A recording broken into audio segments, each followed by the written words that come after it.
It's the Kink Consultant podcast, where we're turning up the heat on all things kink and dating, relationships, and pop culture. So close the door, plug in your headphones, and let's get down to it.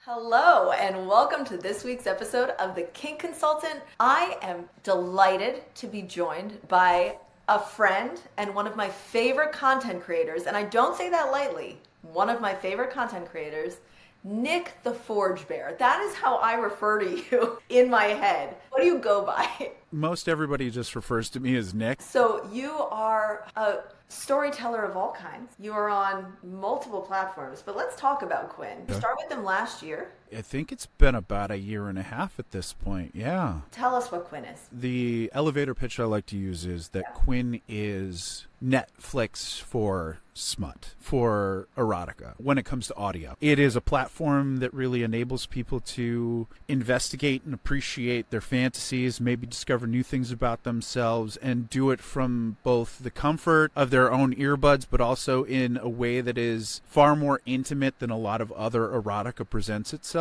And with a platform like that, I have always been a fan of audio erotica and the fact that it speaks to the largest sex organ that we have, our brains. And there's something so beautiful and intimate and empowering about being able to record something and know that the only person who's going to know what's being said or what you're listening to or hearing what you're hearing is us. That it's an intimate exchange, and during that I have the ability to build up your confidence. I have the ability to speak to you about your own inner or exterior beauty. I have the ability to acknowledge your sexual fantasies and your sexual independence, and sometimes maybe give you an idea you want to try out. You're inspiring further intimacy through that. Oh, it's the worst.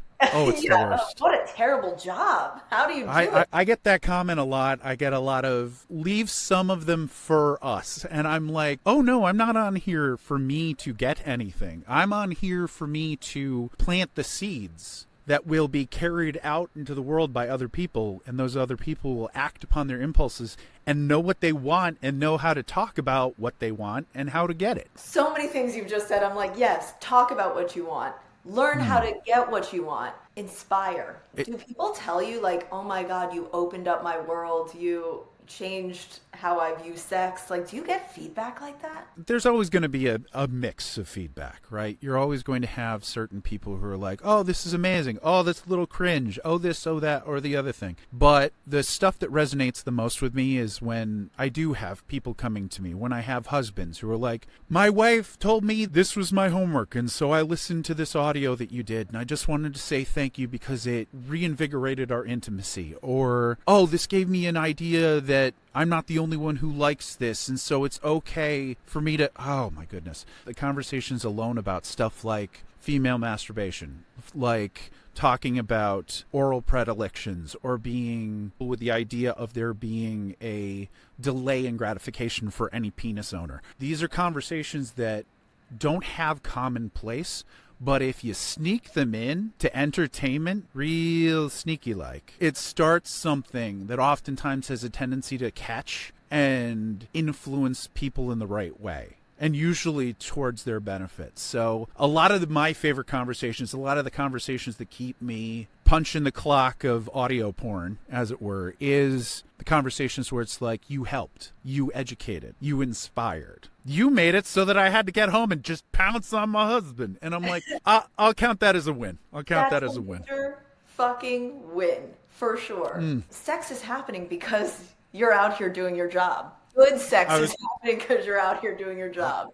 I will take that victory lap right now. I mean, that'll eat into your podcast time, but I'll do it. It's fine. No, it's worth it. Because I always say, I just want people to have good sex. So yes, I focus on kink, but for me, kink and sex are intertwined. And like what I ultimately want is people to have better connection.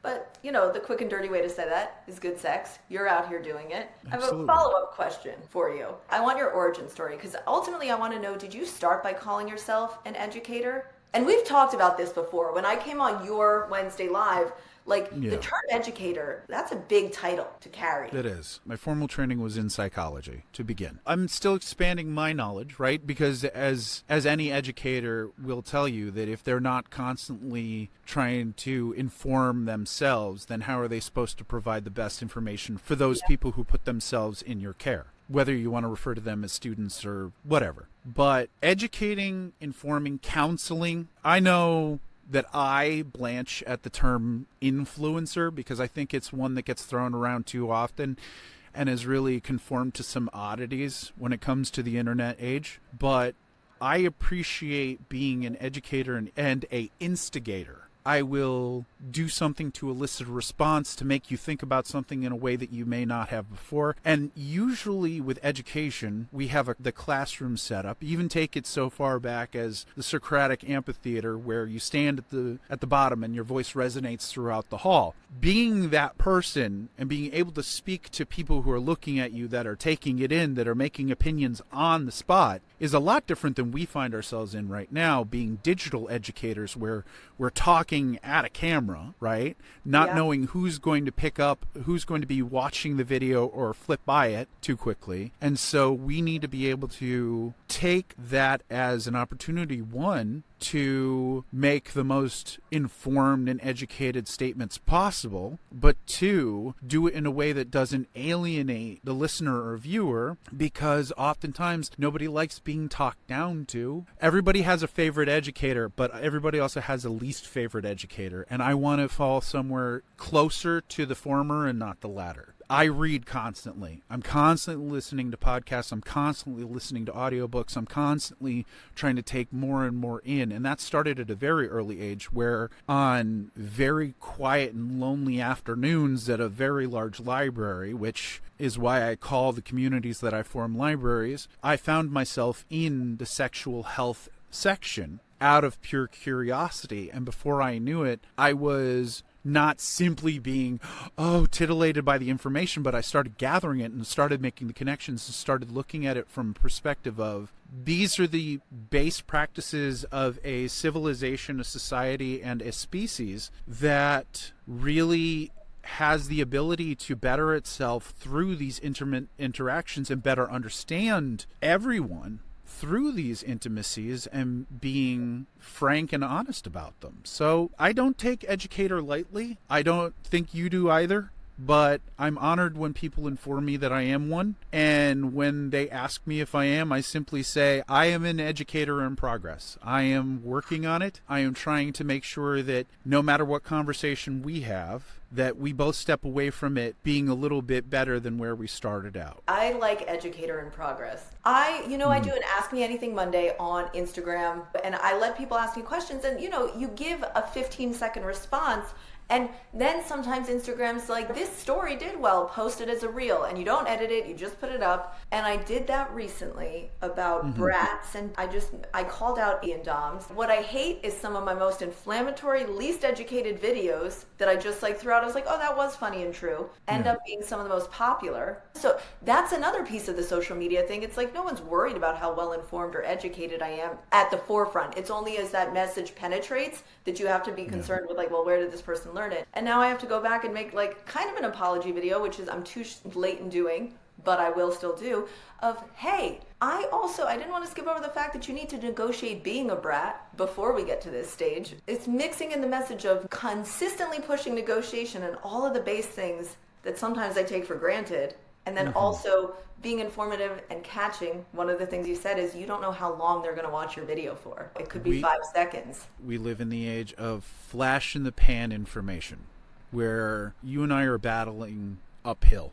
We are, because a lot of people live in a world where visual learners, a lot of people are drawn to motion, to brightness, to vivid display. So we're battling, in order to present information, we're battling Hollywood in things like the 50 Shades series or the movie Baby Girl and stuff like that. We're battling the untold terabytes of quickly produced show intimacy through all of the websites that are out there. And so what do we have to do? We have to do our very best, be succinct, be honest, be informative. There are going to be times where we stumble over stuff. There are going to be times where people call us out.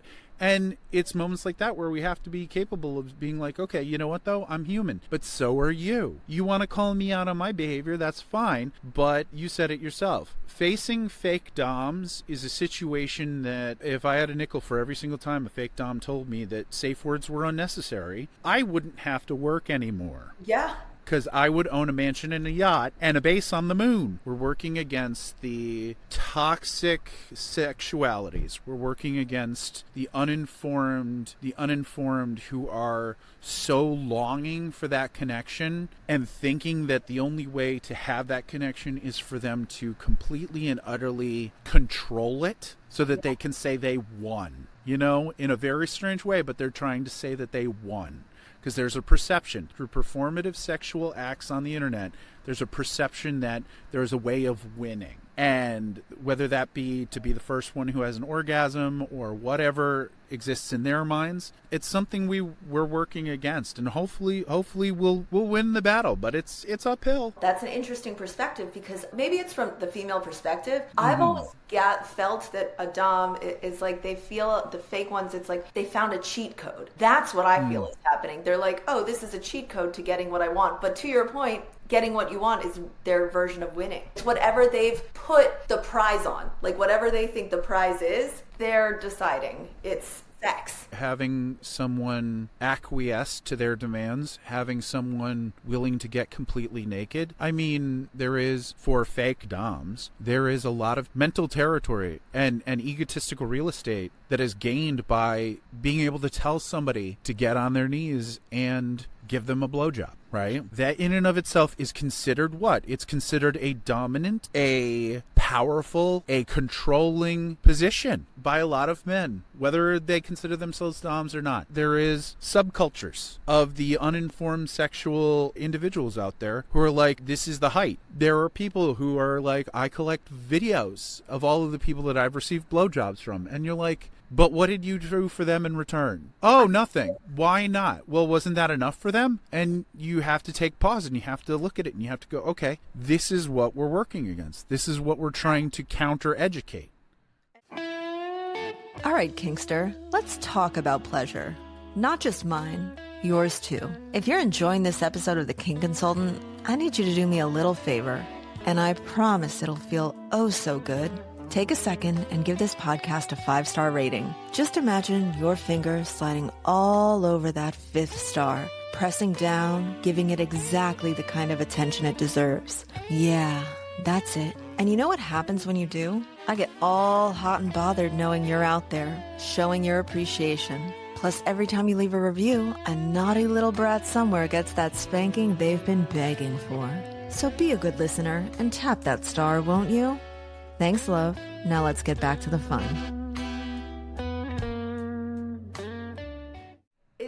It's like people think that they're the entire equation when they're really just one side of it, to your point. And I don't want to only call out men for this because I will say yesterday I met a sub. We met for coffee. I said, you know, if we were to pursue something, if we were to be anything or play together, I was like, I want you to tell me about your day. I want to know. And he was shocked that I would take an interest in his life at all.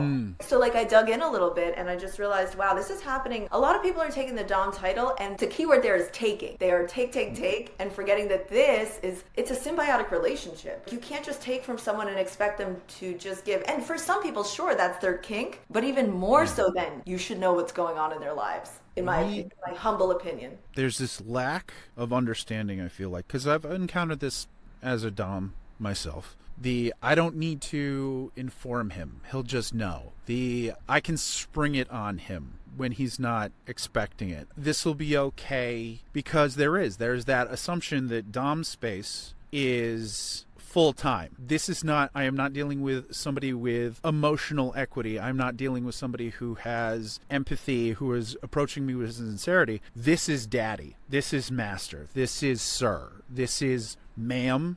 Right? This is mistress. Yeah. Doesn't matter which, right? As one of my friends refers to her position as a dom, she who wields the strap, there's a space where doms occupy, where it's like, we're going to do what needs to be done. We're going to take care of our sub. We're going to be able to give them what they want. We're going to know the phrases. We're going to know the honorifics. We're going to know the steps in order to make you be able to disassociate from the chaos of everything out there and focus this full body experience that you're having. But like, hey, you want to ask me? Maybe I want, a bottle of water afterwards. Nick the Dom is putting in a lot of work here. Maybe I need a hug. Maybe it's like, ask me about my day, see what video games I'm playing this weekend. Yes, because you're not a kink dispenser.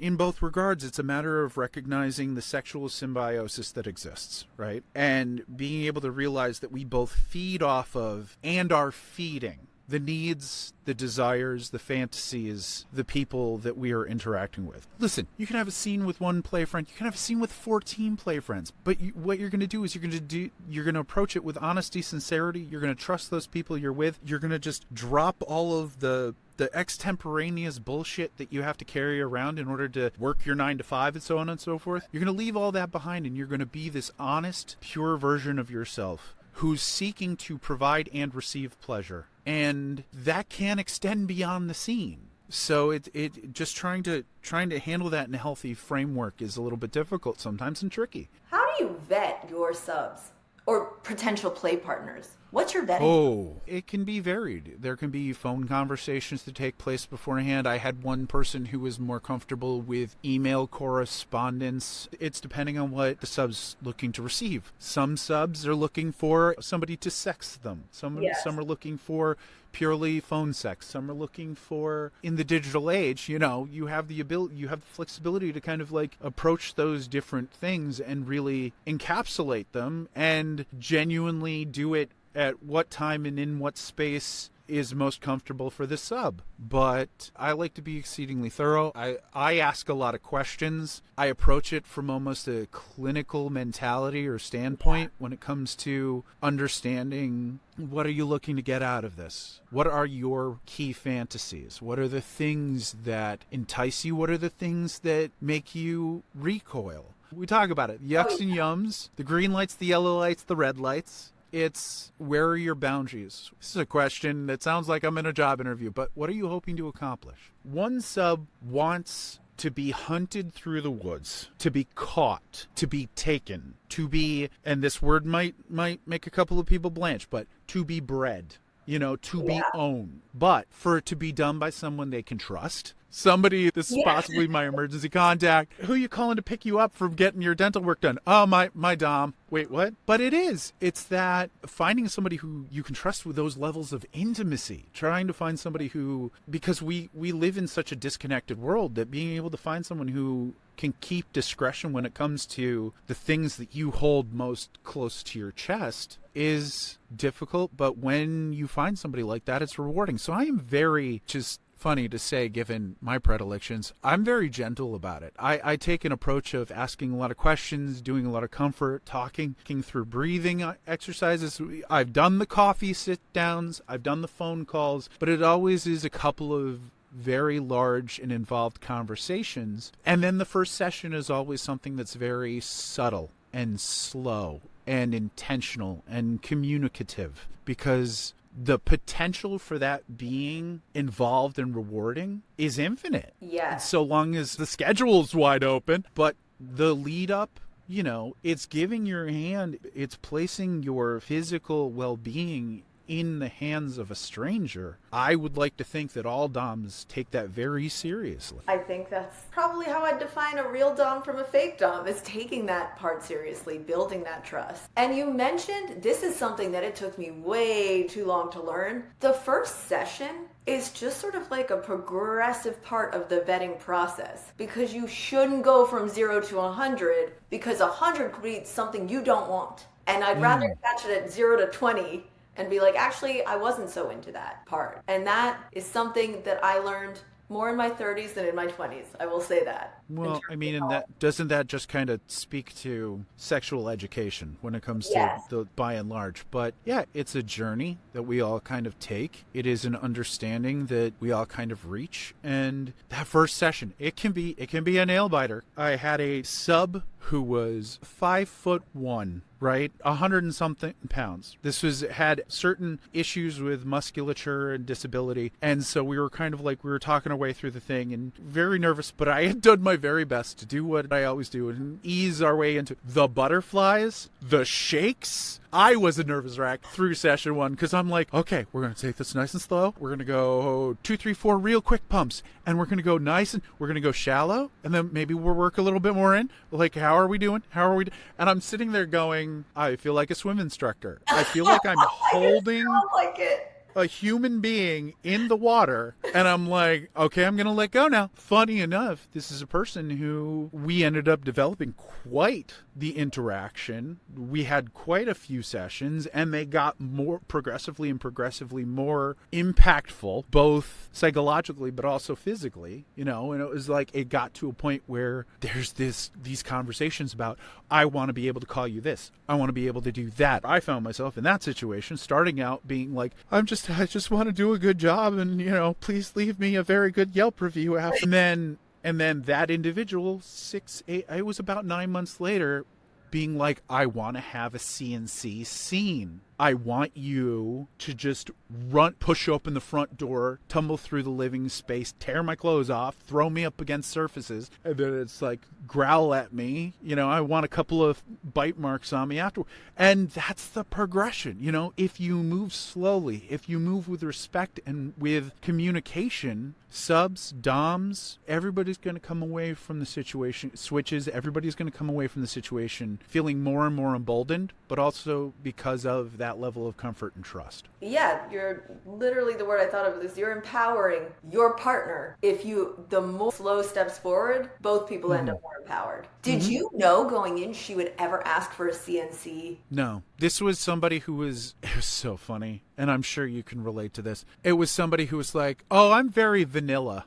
Let's talk about that. Well, I'm vanilla, but I've always thought about having somebody masturbate me while my hands were tied above my head. Okay. Vanilla's over here. You've stepped very firmly into territory. Okay. Also, every so often, my friends talk about female ejaculation, and I don't know what that's about. Do you know anything about that? Yeah. It's these slow and steady steps, and it's like making any big decision. It's like skydiving. It's that you take the small steps towards the edge, because you still kind of like, yes, I do have protection.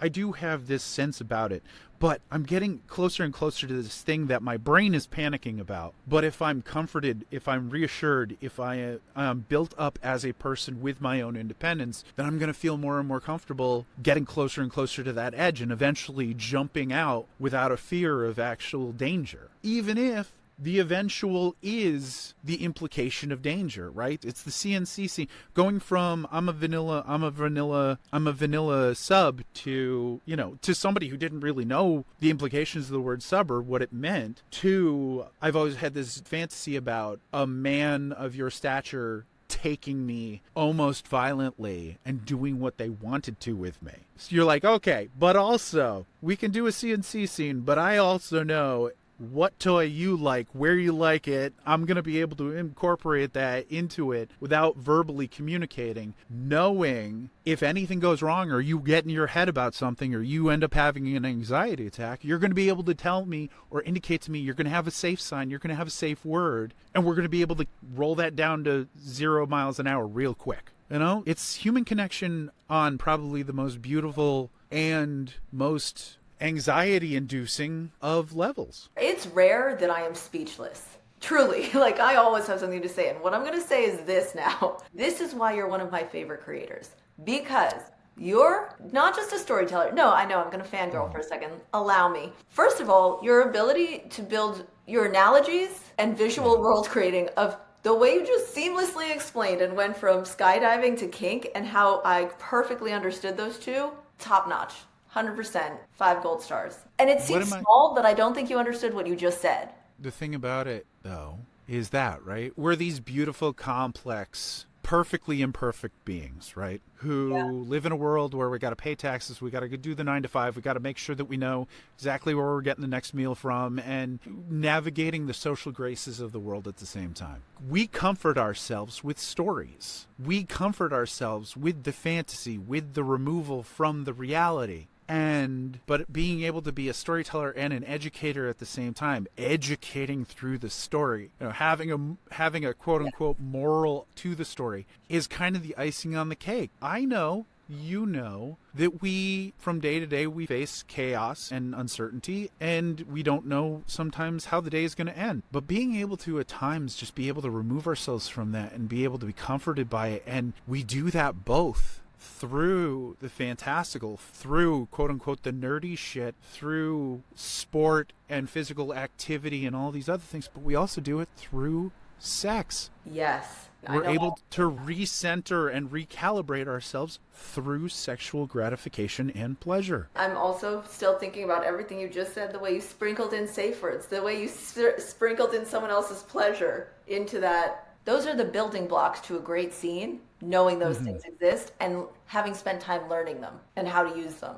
Both safe words and toys, and knowing them. And I think what's interesting about you and I having this conversation, and I think that you can state this from your unique perspective and I can state it from mine, but I think a thing that needs to be hammered home, a thing that needs to be talked about, is flying in the face of what I've labeled as performative pornography. Recognizing that you providing pleasure or understanding the pleasure of another person and being able to provide that experience for them is not only going to, want them to make them want to reciprocate, but it's also going to make them want to keep coming back and trust that link and reassert themselves in that intimate bond.